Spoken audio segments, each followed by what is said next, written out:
Yes, ready.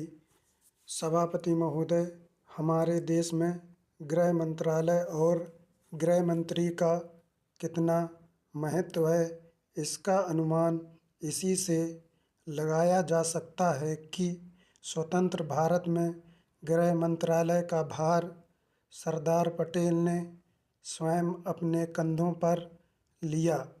Sardar Patel का साहस, उनका उत्साह और उनकी बुद्धि तीनों ही हमारे गृह मंत्रालय के लिए आदर्श का काम कर सकती हैं, परंतु दुर्भाग्य से सरदार के पश्चात इन तीनों बातों में कुछ कमी आती हुई दिखाई देती है।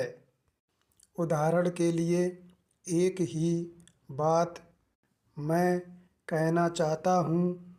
1962 में जब हमारे देश पर चीन का हमला हुआ तो 14 नवंबर 1962 को हम सब ने इसी सदन में खड़े होकर एक प्रस्ताव पास किया था, जिसके शब्द थे, भारत की भूमि जब तक हम शत्रु से स्वतंत्र नहीं करा लेते, तब तक हमारा यह संघर्ष बराबर जारी रहेगा, भले ही वह कितना ही लंबा क्यों न हो।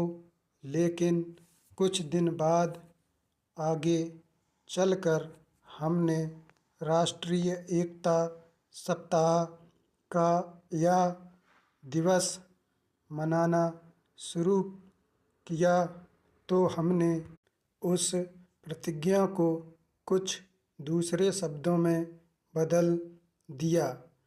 उस प्रतिज्ञा के शब्द थे, मैं अपने देशवासियों के संकल्प को दोहराता हूँ कि मैं अपने देश की स्वतंत्रता तथा एकता की रक्षा करूँगा, चाहे इसके लिए कितना ही कड़ा और लंबा संघर्ष क्यों न करना पड़े।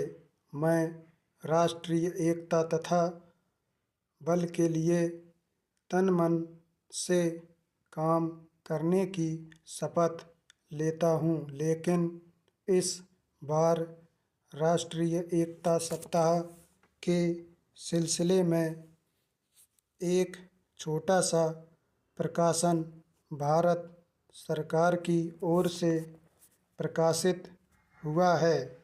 इस प्रकाशन में स्वयं इन्होंने लिखा कि 1962 में चीन द्वारा आक्रमण के बाद शपथ की भाषा में थोड़ा परिवर्तन कर दिया गया है और जो शब्द बदल दिए गए हैं उनको भी मैं सदन की जानकारी के लिए सुनाना चाहता हूँ।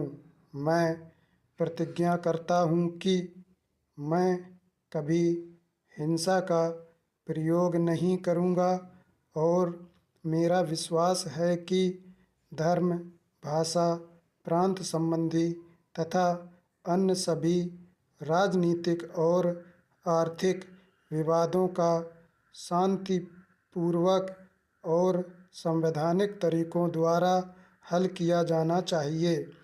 अब मैं आपके माध्यम से जानना चाहता हूँ कि 1962 में संसद ने जो निर्णय किया था, क्या भारत सरकार अपने उस निर्णय से हट रही है?